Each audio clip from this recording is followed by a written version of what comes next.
Hey everybody, Congressman Mark Green. Welcome to Whiteboard Wednesday.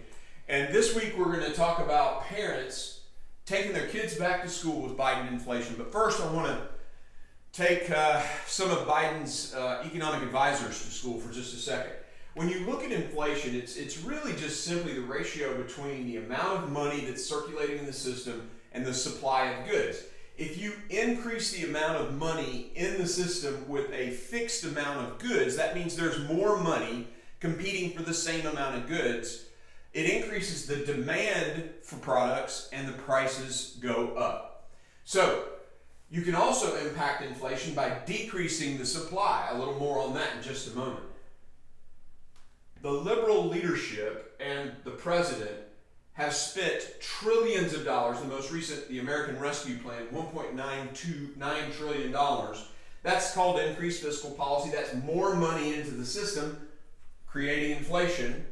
On the supply side, of course, you can't blame the COVID supply chain crisis on the Biden administration. He inherited that piece of it, but it was under control before they spent a whole bunch more money. However, those shutdowns do lead to a decrease in production of goods. Be honest. However, the assault on oil and gas has significantly decreased the supply of goods because it's increased the price to produce. And when you do that, you decrease the amount of production. And President Biden has increased regulation more in his first year than any president in the history of the country. And when you do that, it increases the price to produce goods. So there's a decrease in production. And of course, if you have all these factors decreasing the supply of goods while you're increasing the money that's in the system, you get massive inflation. That's exactly what we've gotten. But you also get a decrease in the overall economic output, a decrease in GDP. Now, WhiteHouse.gov just recently, I know, it's almost too stupid, you can't even believe it, but they said, let's spend more to fix inflation. That's more money in the system, and that just means more money chasing fewer goods, more inflation. The Fed says we're not in recession.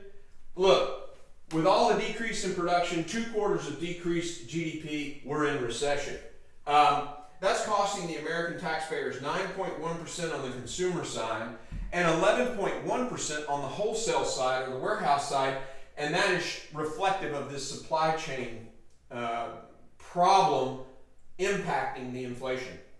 So what does that equal for the family? The average American family at 9.1% is going to lose $5,500 in purchasing power. That means almost $500 billion less spent in the economy. And what does that mean? That means less GDP, worsening the recession. Of course, let's talk about how it impacts moms and dads going back to school. A 3-ring binder in January 21, $9.97. Under Biden's economy, $10.90. A set of dry erase pens, $1.27 in January 21. Now it's $2.68. A 12-pack of glue sticks, $4.47 in January 21. Today, under the Biden economy, it's $6.78. $2 plus more for a 12-pack of glue stick in the Biden economy. Highlighters, January 2021, $1.97. Now $2.42. $2.42 for highlighters. I used a lot of those in med school. So $4.47 for a box of pens, $5.53 for a box of pens under Biden's economy. And I guess what we'll expect now from Joe Biden is the highlighter company is gouging America. That's what they're going to say, just like they attacked the oil and gas industry. It just shows that the only people who really need to be going back to school is Joe Biden and his economic advisors because they don't get it. That's Whiteboard Wednesday.